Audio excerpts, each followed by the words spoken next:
My name is Allison Lester. I am the Associate Director of Visitor and Member Engagement, and I'm coming to you live from the Heard Museum. I'd like to welcome everybody to the 2021 annual meeting for our members here today. And I'm just going to go over a couple housekeeping items for you before we get started. If you've attended one of these in the past, you'll know it's a webinar, which means you'll only be able to see and hear from the presenters. If you have any technical difficulties, I will drop a technical helpline. You can also see the number there up on your screen, so you can call that and ask for help. Again, we also have a Q&A at the end, so if you'd like to submit any questions, you may do so by submitting to the chat box or the Q&A box. Either will work. I will be checking all. So we'll also have a brief survey for you at the end of this event. For those that have attended, this one will actually be a little bit different. We're going to be asking you about the member benefits that you value and use as a way to make sure that we're ensuring an exceptional visitor experience for you. So just please give us your answers on that. It is completely anonymous, so please feel free to fulfill that out. So without further ado, I'll go ahead and turn this over to David Roche, our Dickey Family Director and CEO, who will welcome you to the program. Thank you, Allison. Good afternoon and welcome. Fall is such a beautiful time of year. It's also a time of transition. For the Heard Museum, we are transitioning from the intense heat of this summer to the warm days and cooler evenings of October. And we are transitioning from one fiscal year to the next.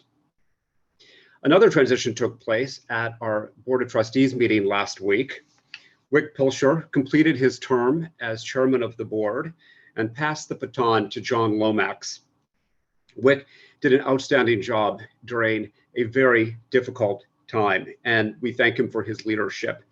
In addition to John Lomax, John Coggins has assumed the role of vice chairman.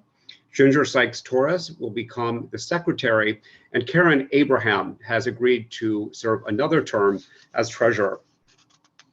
While we're meeting today by Zoom, across the country, we are seeing people gathering in venues that include football stadiums, university, lecture halls, and Broadway theaters. The normalcy of this is encouraging and a comfort after 18 months of social distancing and safety protocols. Of course, we all look forward to COVID-19 being in our rearview mirror, but the reality is that we are still in a pandemic. As such, the management of the museum continues to navigate a highly fluid situation. As it has been from the start, the safety of our staff, volunteers, members, visitors, and trustees is the highest priority.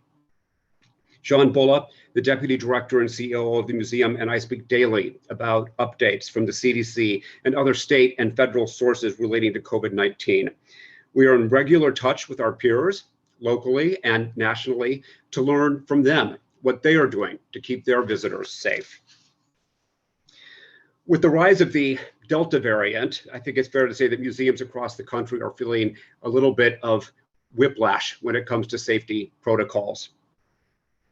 A September 2021 survey conducted by Colleen Dillenschneider, a leading data analyst for the arts and culture sector, shows that mandatory face coverings are the #1 thing that would make visitors feel safe and comfortable when visiting a cultural organization. Showing proof of vaccination ranks 5th. But this may change, as the same survey shows that 48% of likely visitors believe that U.S. cultural entities should show and require all visitors to show proof of vaccination.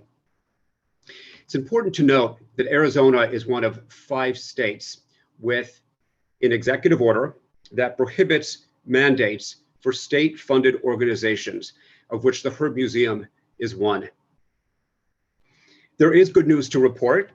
Despite the American Alliance of Museums' dire predictions last fall that 1/3 of museums could shut down permanently because of pandemic-related financial difficulties, a new survey by AAM suggests that only 15% of museum directors now believe their organizations are at risk of permanently closing. Federal funding has been a significant lifeline to many museums that feared permanent closure. The past year has been the most challenging and occasionally chaotic environment in which the Herd has had to operate over the course of its 92-year history. But we have pulled together in remarkable ways to meet and surmount the challenges of the pandemic. We have been tested in every possible way, but our achievements have also revealed what a remarkable team we are. There is a saying about organizations only being as strong as their weakest link. But in my humble opinion, I don't think the Herd Museum has a weak link. The Herd Museum staff, guild, trustees, and members have all united in supporting the Herd to ensure that it would stay open and continue fulfilling its mission and serving the community we love. Many of you joining us today are guild members, and I wish to extend a special thank you. There isn't enough time today to detail all the ways that the Guild has supported the museum through the pandemic, from emails and phone calls with messages of support and offers of assistance and guidance to the generous contribution last spring of $75,000. The Guild has been there for the museum. The 63rd Herd Museum Guild Indian Fair Market stands out to me as an example of the Guild's ingenuity and adaptability during COVID. We knew that fair would have to be different this year and that there would be a steep learning curve to meet the safety and technical requirements of the hybrid event that we were imagining. But we all agreed that supporting the artists at this critical time was job number one, and we were united in this mission. For those of you who are watching today and aren't Guild members, I strongly encourage you to think about joining the Guild. It's the most wonderful way to make a difference in the life of this institution and the community. Despite our reduced workforce and COVID-related challenges, the Herd's productivity has not been diminished. This is because the Herd Museum has maintained, especially over the past 18 months, that art has never mattered more because of the inspiration it sparks and its unique ability to bring people together through meaningful and engaging discourse. As a result, we have produced 8 original exhibitions, 2 publications, and dozens of programs that include reimagined presentations of our marquee events like Hoop Dance, Indigenous Peoples Day, and our Veterans Day Memorial Celebration. Through the wonders of technology, we've even made it possible for people to enjoy the work we do from the comfort of their own homes, whether that be our virtual lecture series or our continuing workshop series for Native students who learned weaving, moccasin making, and more through 10 multi-week Zoom-based learning workshops. Our exhibitions and programs have featured the work of more than 160 Indigenous artists. The financial state of the museum is solid. We have carefully managed expenses and increased contributed income to offset the decrease in earned revenues. In fact, our cash position is strong, and the ratio of debt to cash on hand is the lowest it has been in at least 2 decades. Our fiscal year ends September 30th, but we will end the year with an operating surplus. This does not include the extraordinary gift that we received from the Piper Trust of $3 million that I announced to members in an email 2 weeks ago. We have not yet received that money. Total revenues fiscal year to date are $10.7 million, and contributed funds represent $7.5 million of this figure. Further, the endowment, trust, and other investments are at an all-time high. Our strong fundraising total speaks to the quality of our work and the commitment and the belief that the community has in the Herd Museum.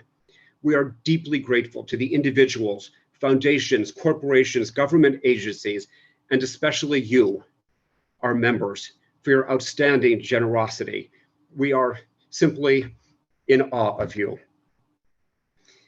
We're looking forward to the upcoming fiscal year, which begins October 1st. In a few minutes, Diana Pardue will have highlights of the exhibitions we are planning, and Dan Hagerty will be discussing programs and special events. We also have two incredibly special guests, Jamie Jacobs and Sean Mooney, who will be talking about an exhibition that will be opening a little over a year from now. Moondance will be on October 23rd, and we are honoring Guild member Mary Ellen McKee and her husband Bob, as well as jewelry artist Denise Wallace. The cafe will be reopening next week, so we will all be eating very well soon. Private use booking is currently quite strong through April of 2022. The shop, as always, is full of treasures and is already planning for the holidays. The museum campus is in good shape and it looks great. In May of 1991, at a symposium organized by the Heard Museum, the artist James Lavador stated, "I think that the Native American community has something to offer the world. It has a medicine to give." This statement takes on unique and powerful meaning amid the global pandemic. Over hundreds of years, American Indian cultures have suffered catastrophic losses, many because of sickness caused by diseases such as smallpox. Even today, COVID has had a disproportionate impact on American Indian communities across North America. Still, the creative spirit, the same spirit that unites all humanity, has persevered. Evidence of perseverance in the face of adversity can be found in the creative expression of countless Indigenous artists whose paintings, sculptures, and photographs have been on view at the Heard Museum over the past year. Please come and experience these works for yourself in person. I believe you'll find in them hope and healing. With every step that we have taken over the past year, I believe we have become a stronger organization, and not just because we've been meeting the moment successfully, but because of the lessons we have learned and the applications that they will have beyond the pandemic. I could not be more grateful for the support of our members who make everything that we do possible. Finally, I look forward to seeing you at the Heard Museum. Thank you.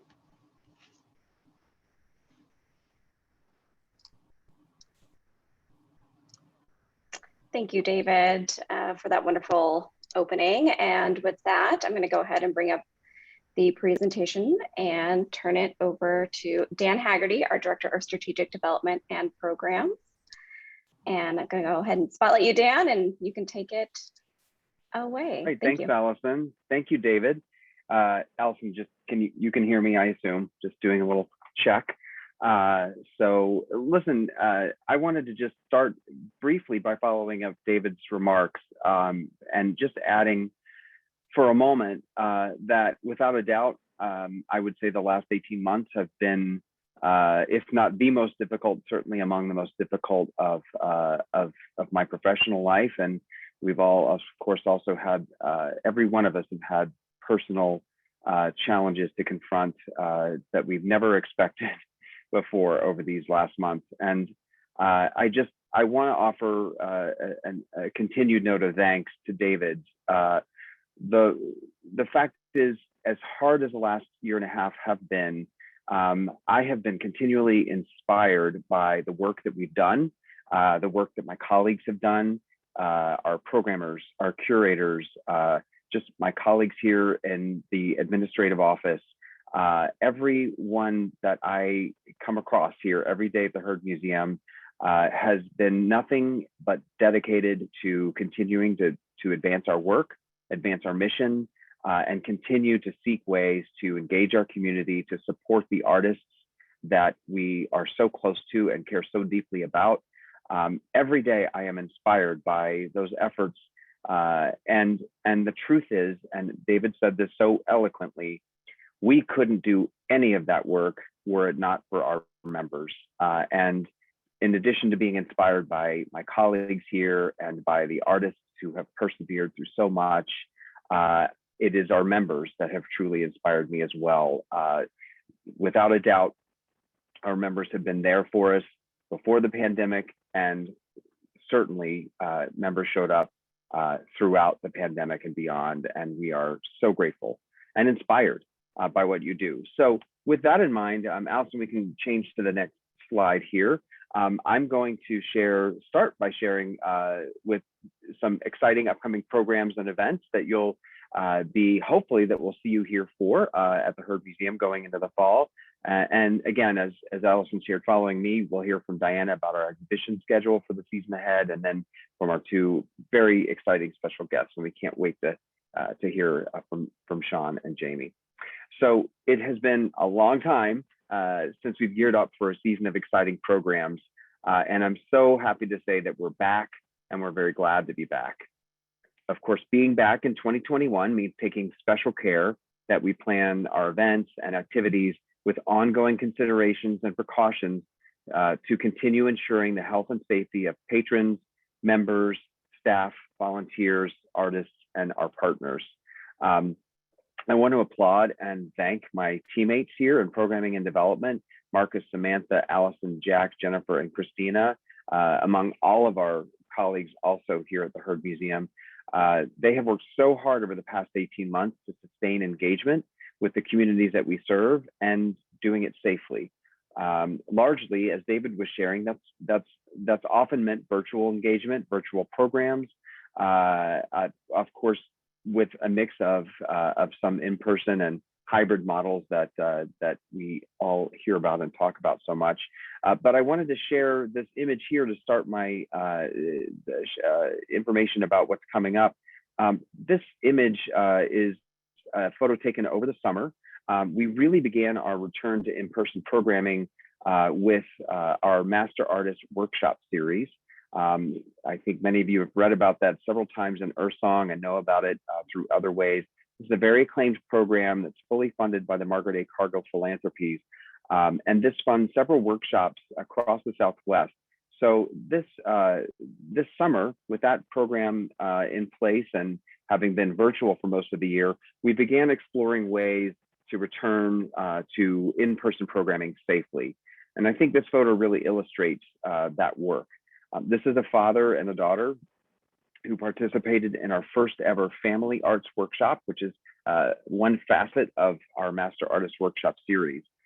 This is a new initiative within that program series, and it's designed to help bring families together of all ages and explore cultural learning and activities in a way that's really meant to support communities as a whole, and certainly to help bring families even closer together very specifically. So it was a wonderful start to the program, and we're really excited about the directions that this might take that particular workshop series in the future. So we'll continue to share information about that in the coming months,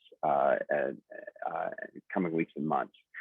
It's certainly organizing programs like this one has over the past summer really has given us a lot of good insight into how to continue developing programs and events that are just as exciting and impactful as ever, but safely done. We can change the slide. So our annual season of programs kicks off on Saturday, October 9th with our Indigenous People Celebration. Throughout this day, our patrons will enjoy live art demonstrations with artists like James Johnson, who's shown here, Selena Scott, Dior Greenwood, and others. We will have from 1 to 3 p.m., I think, a fascinating lecture program in Steele Auditorium. We'll be inviting Radmilla Cody, Amber McCrary, Melody Lewis, and Tanaya Winder, who will be sharing their experiences and lessons about using traditional Indigenous practice and knowledge for modern day self-care. We're excited also that day to welcome back Crystal Littleben, former Miss Navajo, who will again host an online celebration via Facebook Live. And we want to thank SRP for making this program possible. You can change to the next slide. As David mentioned, Moondance follows that October 23rd. We're really excited about it. It's going to be a beautiful and special evening. We will be opening an exhibition that you'll hear about from Diana Pardue here in just a few moments, Remembering the Future, 100 Years of Inspiring Art. And we couldn't be more excited to celebrate our honorees, as David mentioned, Mary Ellen and Bob McKee, and also the renowned lapidary artist and jeweler, Denise Wallace. Stay tuned. Denise is talking to the shop about maybe doing some special programs around that weekend as well. So we may have some exciting announcements and you may get to pop into the shop and meet Denise. She is such a lovely person. Exciting news here for only the second time in our history, the first time being 2 years ago before the pandemic struck, we have exceeded $1 million in support for Moondance. That's a huge accomplishment for us. And we're so thankful to our co-chairs, Marilyn and Jan, and of course to all the planning team, Mary Ellen and Bob and others included. And change the slide. Going into November, we're really pleased to return to our Veterans Day celebration. This will be our 9th annual event held on Thursday, November 11th, Veterans Day. From 1 to 4 that day, we'll have artists in the courtyard, and we'll have a wonderful live performance by the 108th Army Band. And Allison and team will be organizing a member lounge that day in the Pritzloff fountain area. So you'll have a great view to the live music, all outdoors. And we hope you'll attend that for sure. We also hope that you'll attend the 5 p.m. sunset ceremony. During the sunset ceremony, this is something that we really enjoy every year. It has such heart and emotion and power. The ceremony features live music. We have the color guard from Ira Hayes will be presenting and raising the flags. We will have 2 featured speakers, including Senator Peshlikai and also Shirley Pino from Santa Ana Pueblo. Wonderful speakers who will be sharing their thoughts about honoring military families, which is the theme for that program. And I just want to remind everyone is welcome to attend this 5 p.m. Veterans Day celebration. If you are a veteran, first, we thank you for your service, and we want you to know that all veterans are very welcome and all veterans will be celebrated. We obviously, our memorial will focus on, and the speakers will focus on American Indian military service, but everyone is welcome to the event, and we will follow that program. It lasts about an hour with a short outdoor reception. So please come. We'd love to have you join us to that very, very emotional and powerful program. And again, we want to thank our partner, Tri-West. They made a special gift to support the program this year, and we're very grateful to them. Next slide. Holidays at the Herd is something that I think many of you noticed we really reconsidered last year, and we had a terrific, I think, experience of expanding this program, and we're going to continue to do that in the year ahead. So this year, Holidays at the Herd will begin starting on Friday, November 26th, and starting that weekend and every weekend through December 18th, we will have live music in the Piper Central Courtyard, along with artist demonstrators and local artists featured in the museum shop. So what we want to do is create a really fun atmosphere around that time of year for you, our members, to come and enjoy the season. We hope it's a great opportunity if you've got out-of-town guests to come enjoy a little live music, have a lunch at the cafe, do some holiday shopping. We had a lot of good feedback from people that truly enjoyed that experience when we expanded the program last year. We will not be doing any programming on the weekend of Christmas, December 25th, but we'll return for 4 days of straight programming from December 28th through December 31st. Among the other featured artists, we will include live music. We'll have Aaron White, a longtime favorite and Grammy nominee. Lane Jensen will be performing flute. Sage Bond, one of our longtime favorite guitarists, will be performing. And for the first time, and you see pictured here in the upper right, we're excited to welcome Sage Cornelius, who is a very, very acclaimed violinist. Lots of other surprises in that mix. And again, the shop will be bringing artists every one of those weekends as well. So we think it's going to be a lot of fun for you. Going into December 28th through 31st, again, live music and dance performances. We're excited to welcome, of course, our virtual hoop dance contest winner, Tony Duncan, with his family, always a favorite. The Yellow House dancers will be performing, and many, many more. So these performances are outdoors. They're free. Of course, we hope that folks who come and who are not members will come into the museum and see all of our exhibitions and everything that we have to offer, but we really make a commitment to the community and providing this kind of exciting programming for everyone to enjoy. And it is worth noting, we will also have member lounges during a few of these weekends, December 11th, December 18th, and then all 4 days from the 28th through the 31st. So those are going to be great days, especially for you to come, bring your friends, bring your family, come to the lounge, enjoy the music, do a little shopping. They're really, it's a really fun program, and we've been very excited to expand upon it. Before I change slides, I've mentioned this a few times, but I think it's really worth noting again. As I mentioned at the beginning, as David mentioned, everything we are doing right now, we are always taking as deep a consideration of health and safety policies and procedures as we possibly can. So I think you've heard most of these programs that we have, many, if not most of our programs that we're planning are outdoors. And of course, we're very lucky in our community to have such great weather going into the fall and winter season that we can really take advantage of that. And so we think that that not only will it be a wonderful setting as always, but we're very pleased about being able to again take as many measures as we can to ensure the health and safety of all of our guests, staff, and team. So Alison, we can change this slide. I only have one more slide, or excuse me, two more quick slides. I wanted to give you a real sense of what's happening going into the fall and winter. These are the slides that I'm showing here are really just a few of our offerings going into 2022. We are currently developing our program plans and finalizing all those details for January and beyond. So just to give a sense of a few of those things, first, again, you're going to hear from Diana in just a minute about the new exhibitions that you will only see at the Heard Museum. We've got some really great things lined up this year, and members always see it first. Every month, of course, we have First Fridays, and on an ongoing basis, we will continue to do our creative aging workshops, our Master Artist Workshop series, and many other workshops or non-public programs. But going into winter and spring of 2022, we have some really fun things lining up as well, and many that you'll hopefully be excited to see return. So among those are the May Bartlett Heard Society Planned Giving Society Breakfast on January 13th.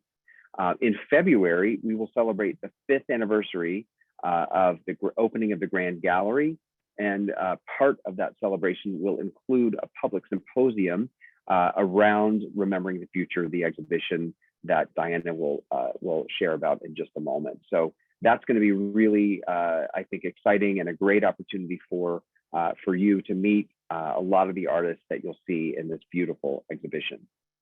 We'll be coming to participate in that.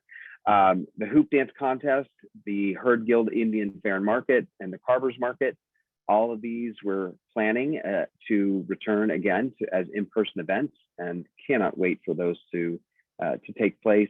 And of course, Guild Appreciation, Dia del Niños going into the spring, much more to come. This is just the tip of the iceberg, but I think the gist being that we're so excited to be able to see you again.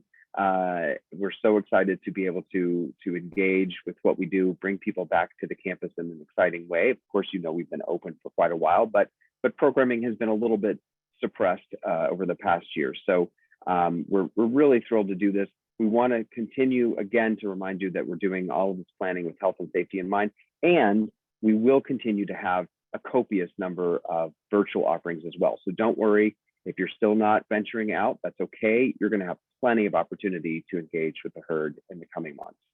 So we can change. I've got one more slide just really to say thank you and to add my words again to David's.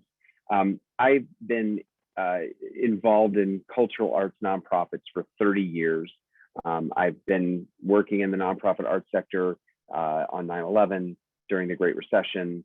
And I can tell you, never in my life have I witnessed such generosity and such support that has enabled not just the Heard Museum, but this entire community to survive and get through this terrible set of circumstances that we're facing. So Members are truly the backbone of the Heard Museum.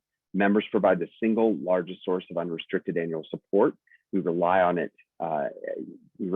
And we couldn't do this work without you. Truly, your generosity makes our work possible. So I want to thank you, and excited for what's ahead, and especially excited for Diana Pardue to share with us about the upcoming exhibitions that you're going to enjoy in the coming months. Thank you. Thank you, Dan, so much. And with that, I would like to go ahead and introduce Diana, and I will turn it over to you.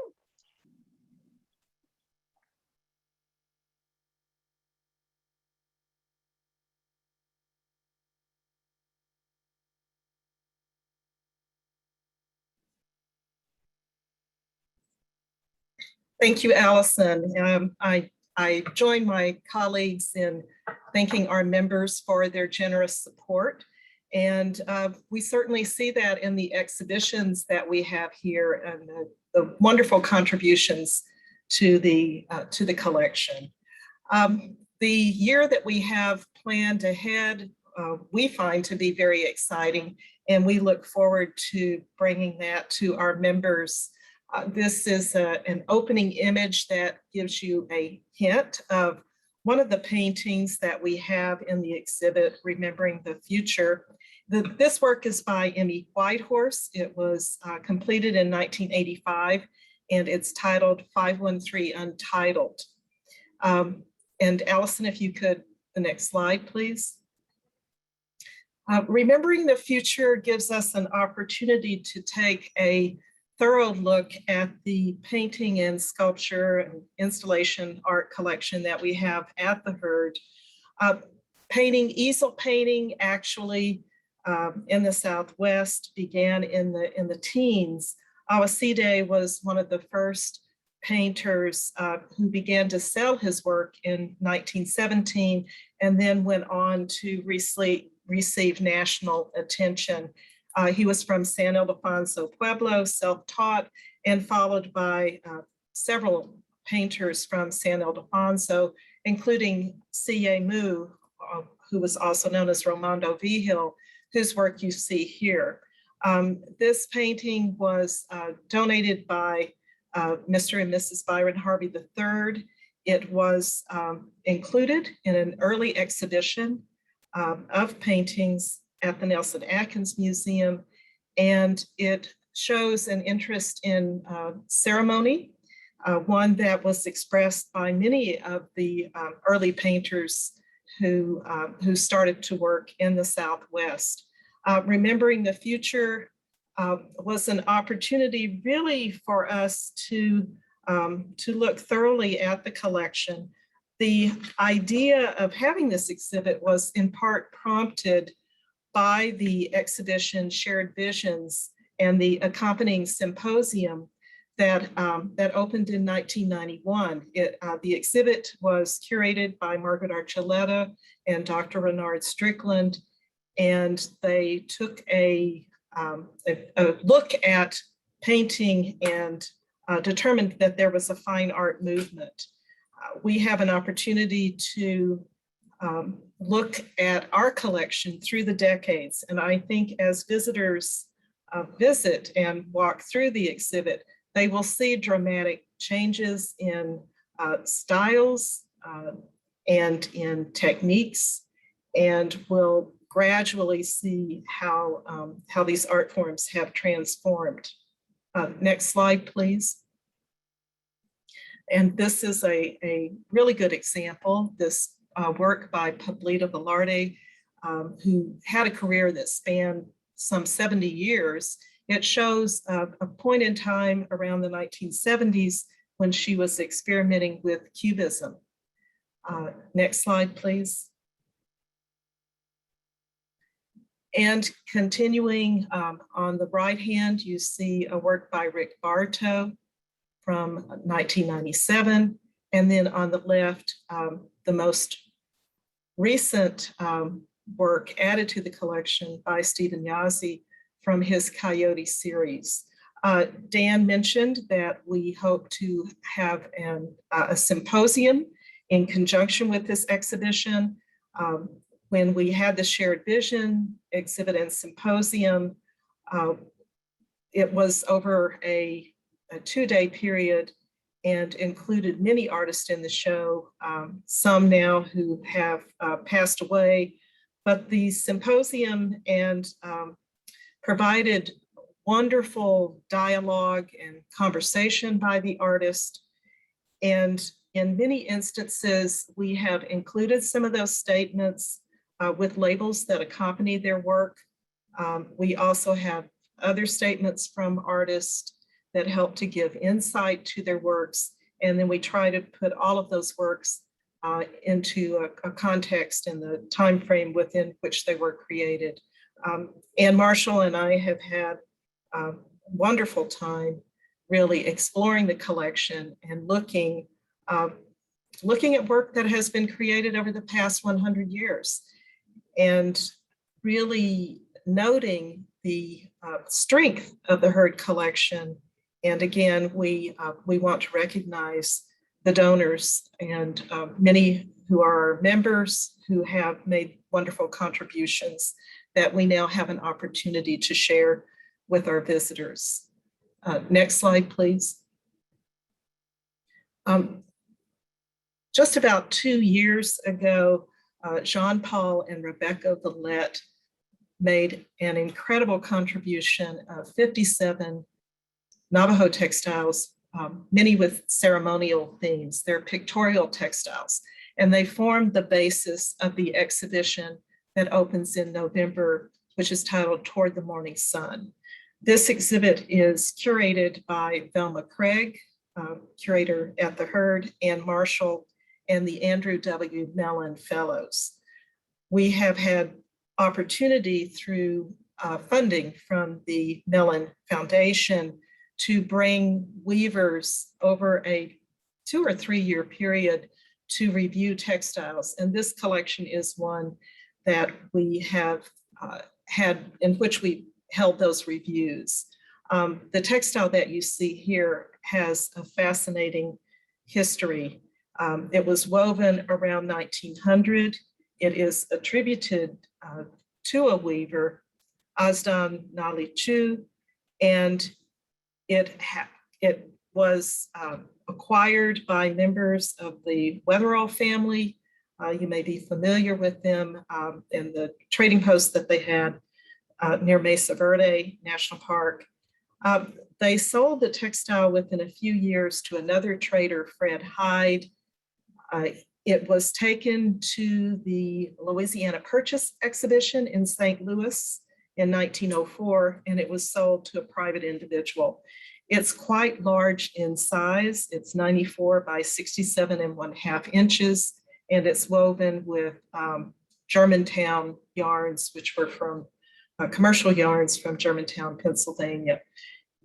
It is just one of many textiles that will be on view in this exhibit. Next slide, please. In February, we have an opportunity to look at the historic jewelry collection that we have at the Heard Museum. And we are so pleased to have guest curator Robert Bover look at that collection and comment upon it.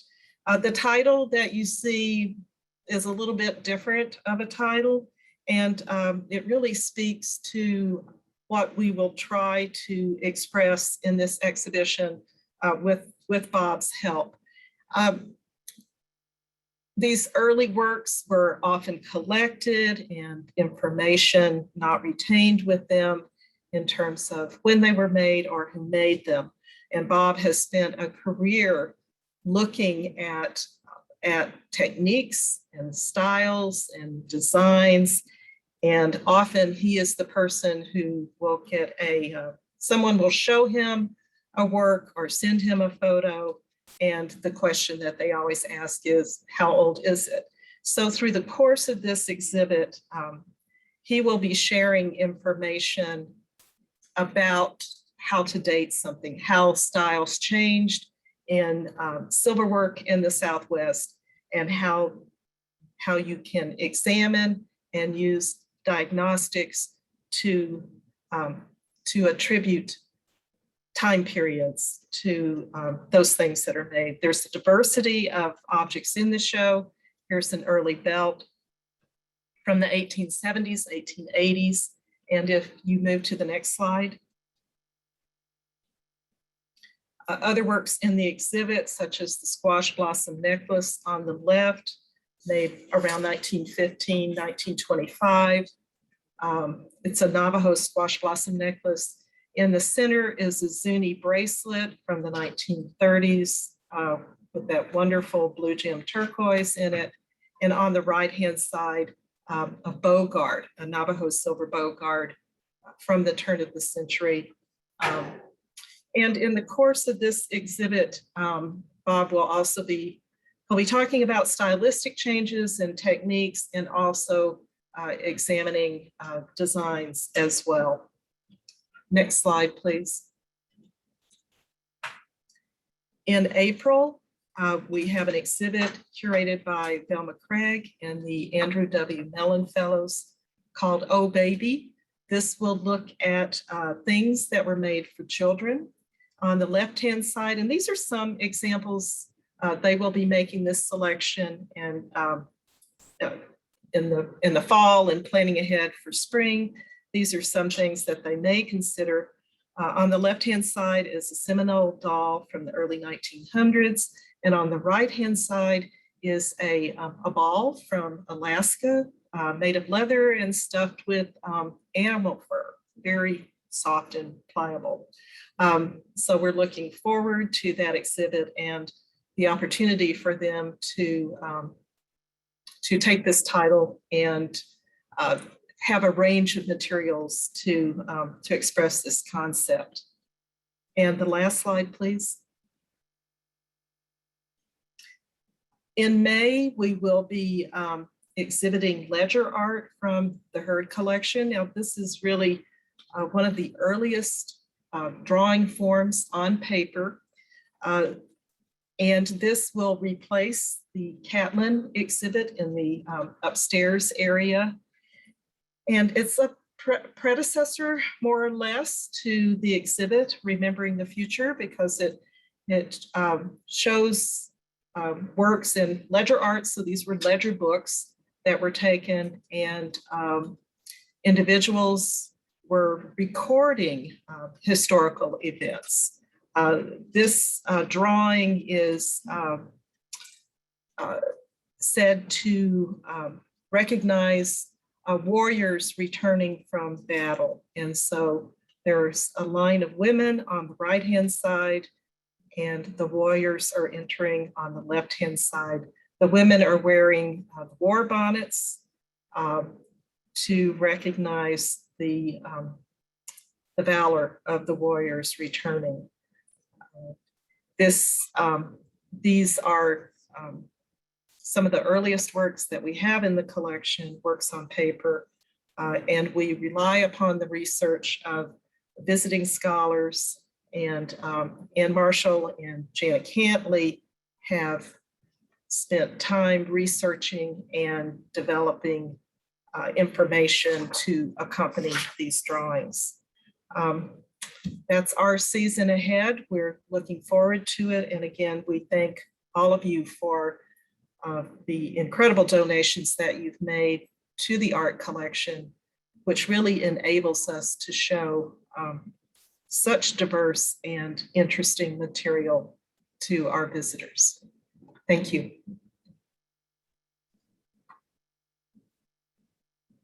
Thank you so much, Diana. So with that, I will turn over our program to Sean Mooney, Chief Curator at the Rock Foundation, and artist Jamie Jacobs. And I'll go ahead and stop sharing. Sean will share his own screen and go from there. Hello. Thank you for inviting us. It's an honor again to work with the Hurd.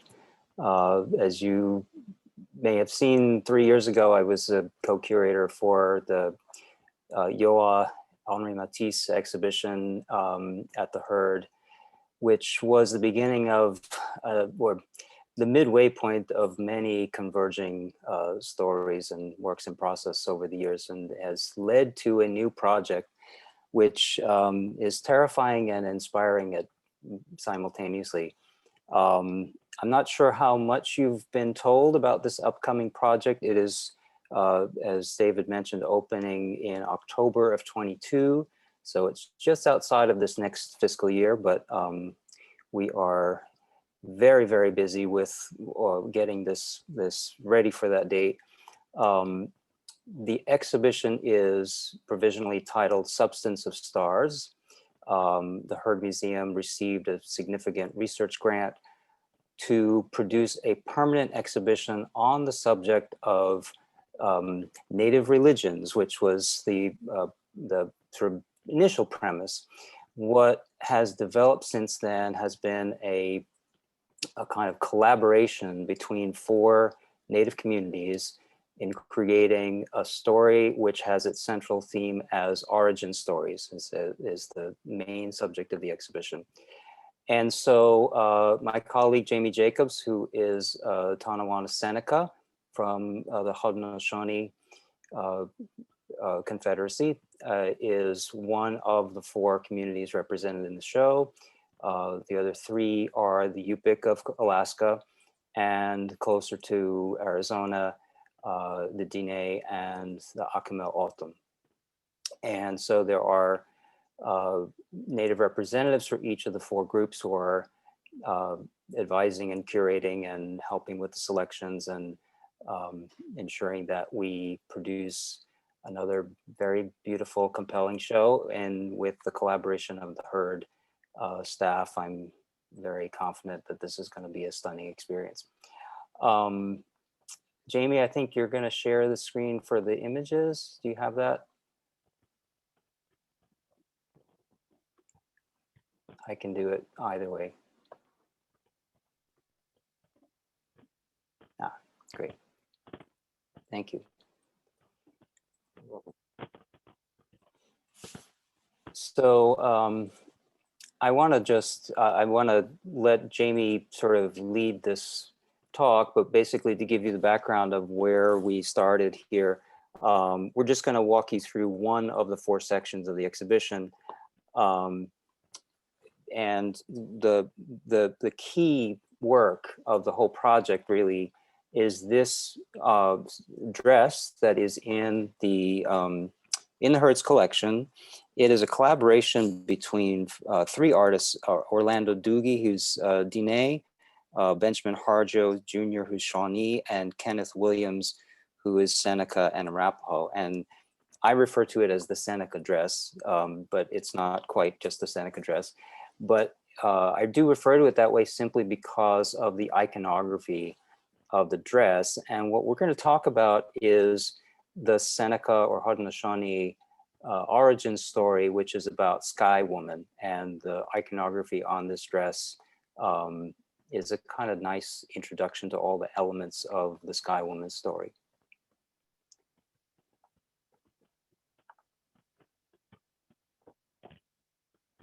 The next slide is another key work that was made in the 1930s, I believe, 1936, by Ernest Smith.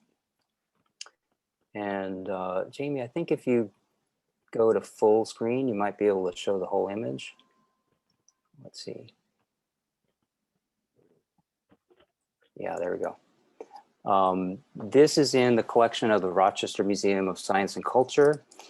And it was a commission during the WPA program of Indigenous artists to create artworks, largely in Rochester. Jamie, you probably know more of this history specifically. But we include it here because it perfectly illustrates all of the key moments of the Sky Woman origin story. The drawing or the painting was done in the 1930s, and it was a commission by the Rochester Museum and Science Center by famed early anthropologist Arthur C. Parker. Arthur Parker had hired a group of individuals, Senecas from my home community, to come into the museum and to recreate objects, arts, works of art, painting, carvings, everything that you can think of from the repertoire of Seneca culture. The artist that was employed was Ernest Smith.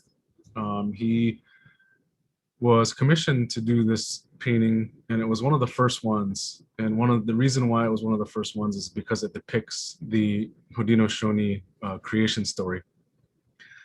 The chronicle of the creation story wasn't just by one person. It was a cultural heritage story that's been handed down through generations. But the gist of the story is that before that there was physical land in this primordial existence, there was a world above, a celestial world. And in the middle of the world, there was a tree, which they call the Tree of Light. And there was a head man of the village in the celestial land. And he had a dream. And the dream was that he was focusing on this tree and what might be underneath it. So the people came forward to try and guess what his dream was. And we still have this today in our repertoire of ceremonial ceremonies as we do dream guessing. But anyways, the dream was that the tree had to be uprooted. And when they uprooted the tree, they looked down into this dark chasm. He told his wife to look. And when she bent over the hole to look, he had pushed her into the hole, and she fell into this world of darkness. And before she fell, she had grasped different roots, which were strawberry roots. And as she's falling, she runs into this being, which we call, in our language, we call him Gashonjeta, which means the flying panther. And it means flying fireball, which is, I guess, is the representation of a comet. And he takes the form of a panther. So the panther, as he's whisking by, he whisked right by this falling person, this woman. And he tells her that in order to survive in this world, she would need two things. And he gives her a corn mortar and a pestle. So in her hands, you can see that as she's falling, behind her is the panther, the comet. And in her hands, you can see the pestle and mortar that he'd given her. So as she falls, these water birds that are in existence, they catch her and they place her on the back of a turtle. And all these animal beings do what they can to make sure that she is comforted, because she doesn't know where she is and she's so far from home. So what happens is ultimately these animals, they scrape dirt from the bottom of this underneath the water, and they put it on the back of the turtle, and the sky woman dances on the back of a turtle, and the turtle grows and becomes, I guess, what we call, Turtle Island. She gives birth to a daughter, and the daughter gives birth to two twins, which we, in our beliefs, is the creator of man beings, and his brother, which we sometimes refer to as the right-handed twin and the left-handed twin. The right-handed twin is about creation.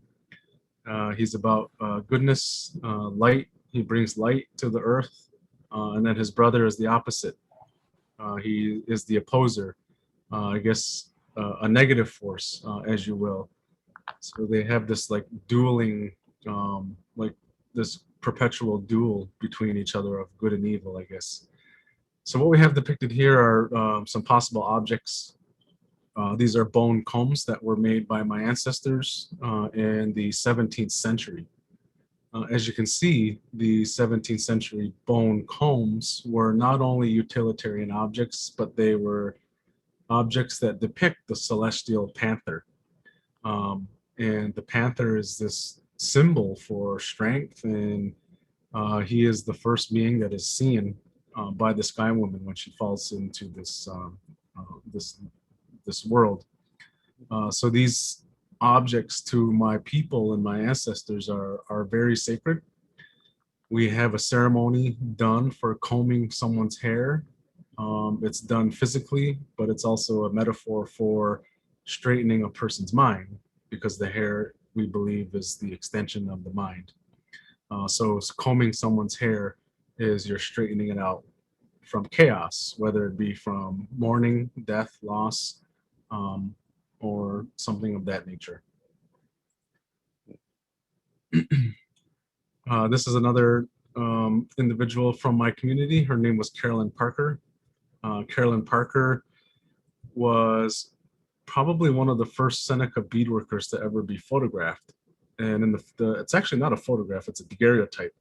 And she was imaged in this daguerreotype in the 1850s. And she's wearing a skirt. And the skirt is a beaded skirt that she most likely made herself. And on the skirt is the depiction of this celestial tree. And you can see surrounded by the tree are these domes. And sometimes we refer to them as sky domes. But this depiction of the celestial tree shows up on this beadwork, and it's a very popular symbol used by not only Seneca people, but all Hodinoshoni people of the Confederacy. And it's a very sacred symbol. As you can see, she's puts it in her beadwork, which is a subculture of the Seneca and the Hodinoshoni people.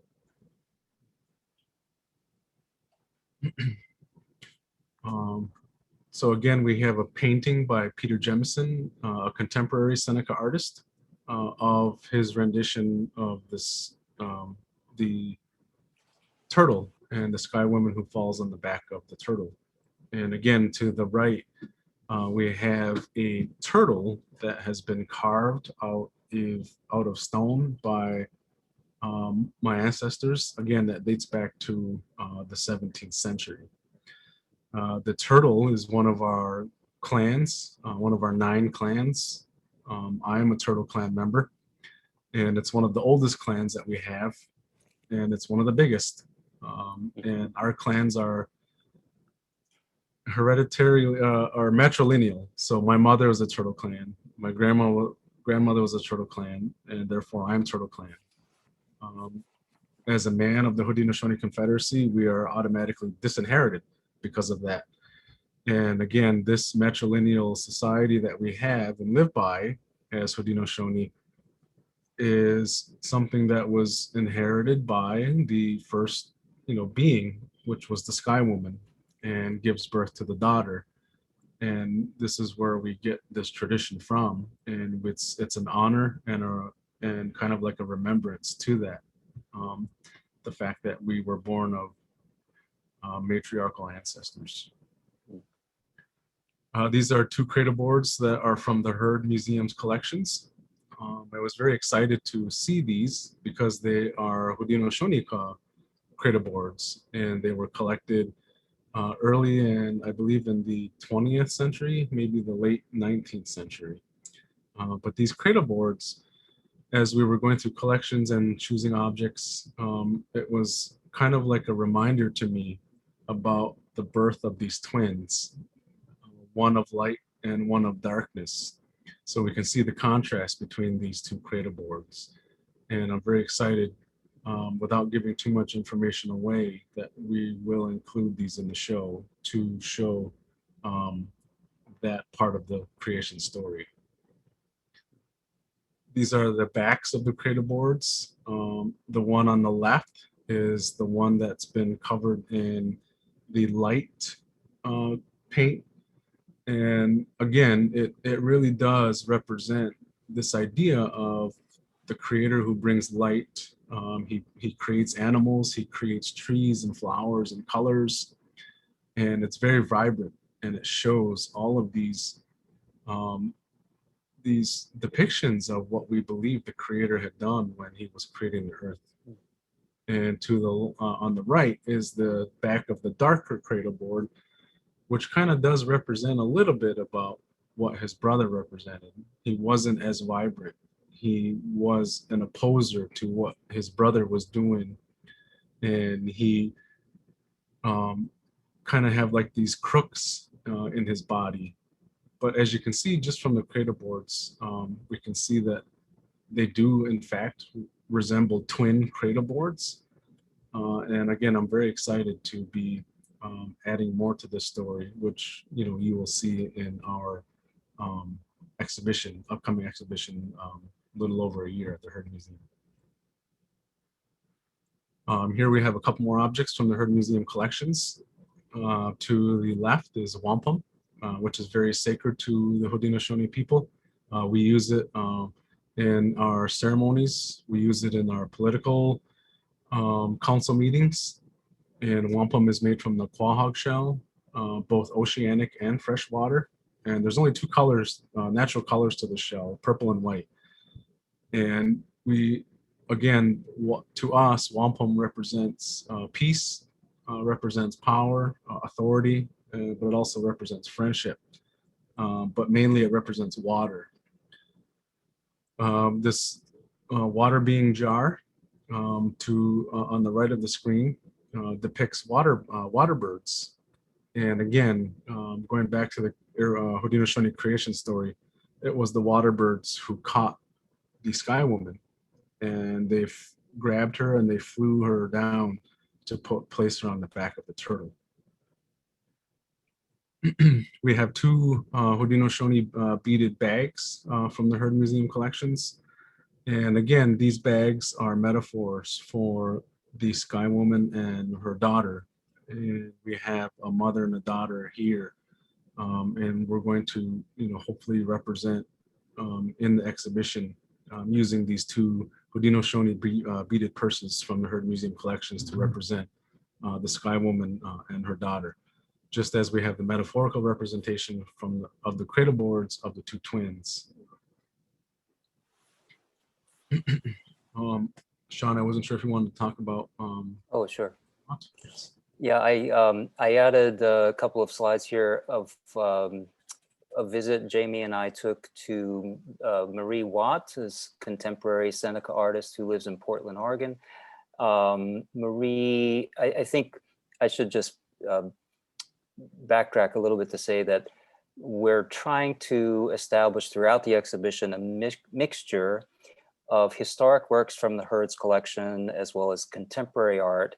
The show will include some commissioned works from new artists, or new works by living artists, I should say, and also, where necessary, borrow works from other collections. So some of the 17th century works that you see from the slides here would be borrowed from the Rock Foundation's collection in Rochester.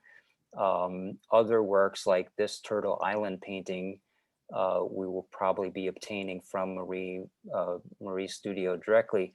So it was really very satisfying and enjoyable to visit with Marie and look at how closely her modern work explores these historic and traditional themes, such as the Turtle Island story. And in this particular work, she's written in very bright paint on top of a sunrise image, the words Turtle Island, and I think we'll probably use this work in context with Peter Jemison's painting of Turtle Island and the other pieces there. So this is a very exciting addition to the show, and that the show will also include other contemporary works, especially video and film. So I don't really have much to add aside just to say that this image and the next image show two works by Marie. And this work we will likely be obtaining for the exhibition. It will have a very obvious reference to the other Turtle Island themed works. The next slide is a piece that's in her exhibition at the Denver Art Museum currently. And it depicts a Star Trek Enterprise on top of these symbols of the Pleiades.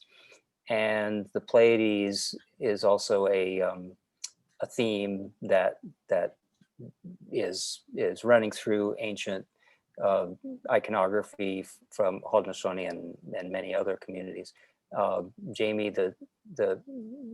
found this shell gorget piece that's in the Rock Foundation collection, which is quite ancient, isn't it? Is it 17th century or older?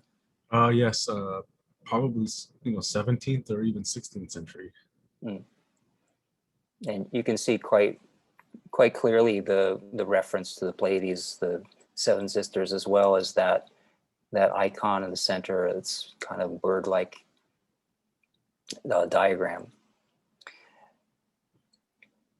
So I think that's our last slide. We're trying to keep it within our time frame because you all know how long we can talk.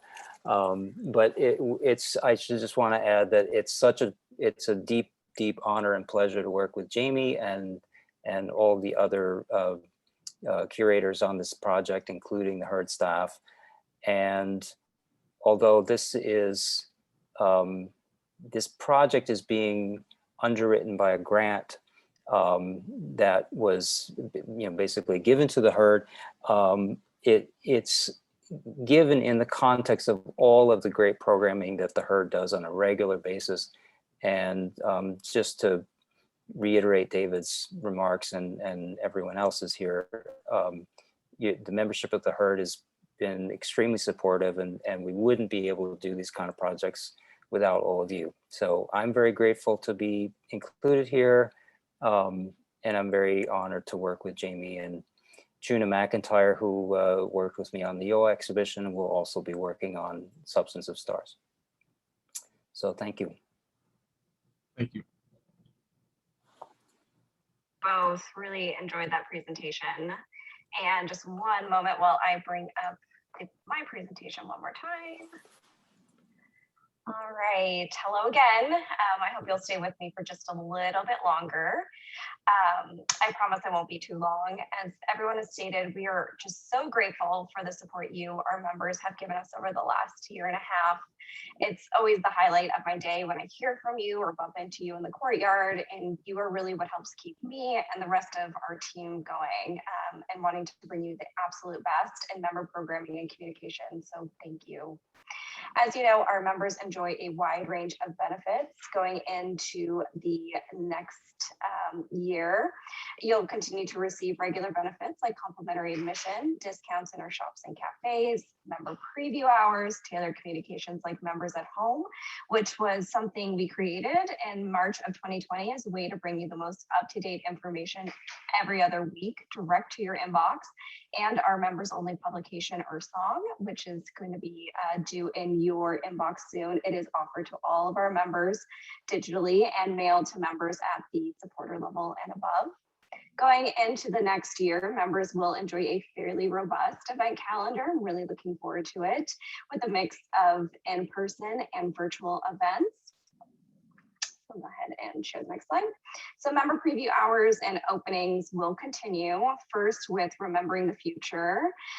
That will be opening to members on October 24th. You'll see here that we have kind of a staggered opening, first for Circles of Giving members at 9 a.m. and then members from 10 to 2 p.m. This is completely private viewing for our members, and then we're hoping to bring you some complimentary refreshments that'll be outside, so it'll be safe to enjoy for you at the end of your viewing of the exhibition. We'll also look towards the morning sun. On November 4th, that'll be an evening reception for our Circles of Giving members. And then on November 5th, which is the first Friday, will be for our members starting at 3 p.m. all the way up until 8 p.m. So you have quite a while to come and enjoy that opening. We're also excited to bring back our member lounges at select events, like Dan mentioned. I did see that we got a question about what member lounges are. So for those who are new, we offer grab and go snacks and beverages in a designated area outside in our courtyard for all members. All you need to do is check in or show your membership card. It's a nice little area as we have these public programs for you to come and enjoy and just have something a little bit extra as an appreciation for your support. All those dates and times will be listed in the upcoming issue of Earth Song and on our website shortly. And then one member initiative that came out of necessity from the pandemic was the need to offer our programs in a virtual environment. We launched our first virtual art talk in September of last year, and since then have been able to bring you over 30 discussions from our curators, leading scholars, and Indigenous artists from across the country. We continue to see high engagement and great feedback from our members. Last week's discussion on Indigenous fashion saw about 150 viewers. So we will be continuing the series into the next year and are bringing you about 2 to 3 programs each month. Each event is recorded and almost all are uploaded to our YouTube channel. Some of them have some rights considerations, so we're not always able to upload them. But you could just go to YouTube and find them there. They're all listed under the Virtual Art Talk playlist. Here are the next 3 virtual art talks. On Wednesday, October 22nd, we'll have Bobby Wilson. He's in that image to the left. He is known as one of the founding members of the Indigenous sketch comedy group, the 1491s, and his current projects, acting and writing, are Rutherford Falls and Reservation Dogs. We'll then also have a Remembering the Future conversation with 2 artists, Nora Naranjo Morse and her daughter Eliza Naranjo. That'll be on Thursday, November 4th. And then we'll also be doing a kind of studio look with Carrie Atombi and Tanya Larson's. Carrie is featured currently in our Small Wonders exhibition.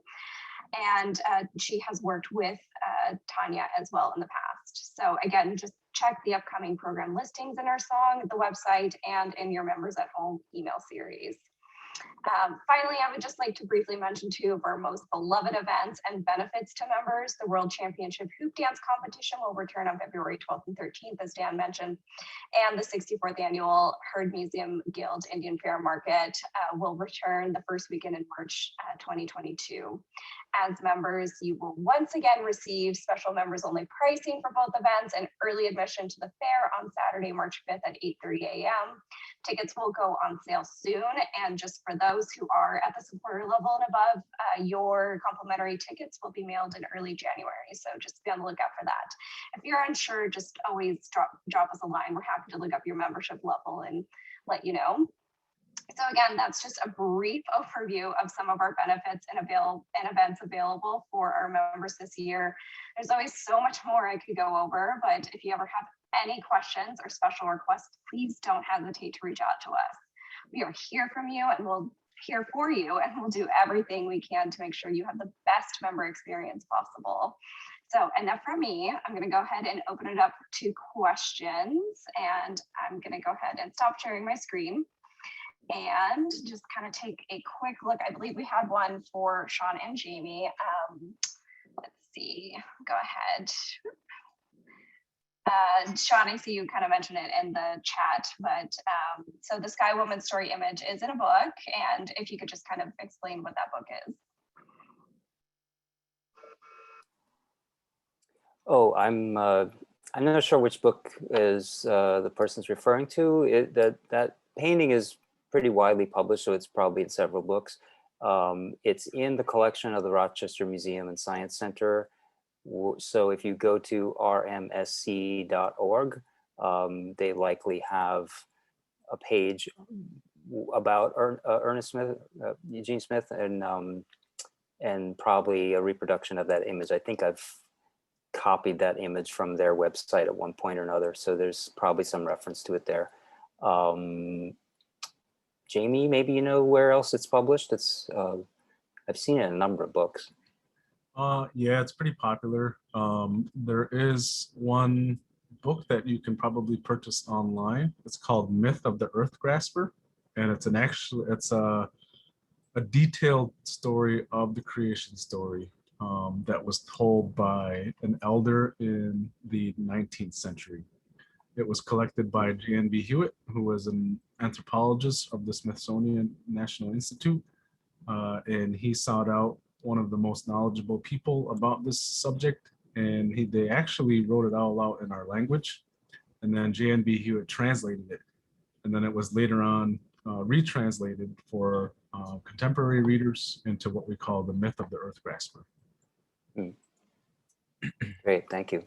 Sure. I should also mention, Jamie, you know this better than anybody.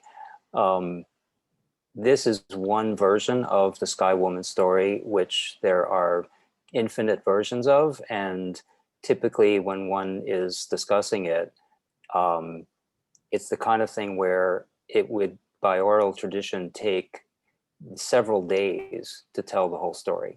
So when we give, this sort of very condensed overview of such a story, a creation story, there are infinite variations and stories within stories within stories about the twins, about Sky Woman, about Sky World, about the turtle, and all the creatures involved. So the exhibition is going to be just a kind of introduction, if you will, to some of these very complex subjects. Just like any religious text, you have infinite generations of interpretations, and that's kind of the point, is that we're bringing a version of a spiritual encounter that's historic, and inviting reflections on that. So we will have almost two different forms of this project. One is the exhibition itself, which I'm kind of envisioning of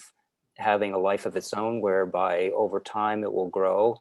Part of that growth is in a sort of oral history archive, and hopefully also the catalog. There will be a catalog for the show, and in the catalog we'll be able to delve into some of the other themes that relate to how traditional religions have been syncretic, how they've absorbed Christianity and other religious influences over time, and how traditional cultures themselves have transformed over time, including in Seneca's case, the Longhouse religion that is still practiced is itself a hybrid form from the 18th century and the code of Handsome Lake. Jamie's gonna write something about that for the catalog. So anyway, the Ernest Smith painting is a very condensed illustration of the story, but it's only one version of the story, and it's a very simple version of the story. So more to follow. Thank you. Just looking real quick, doesn't look like anybody else has any questions. I can't believe it. Our members are actually a little shy today. It's the first time that ever happens, but just means I think you've all done a great job kind of giving you an overview of what's to come in the next year. It's going to be really exciting for both our visitors and our members.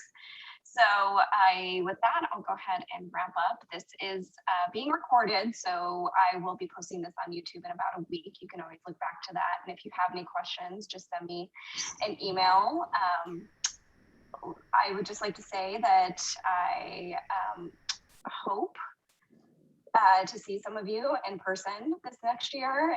And, hopefully this will be our last virtual annual meeting. We'll be able to have it in person next year.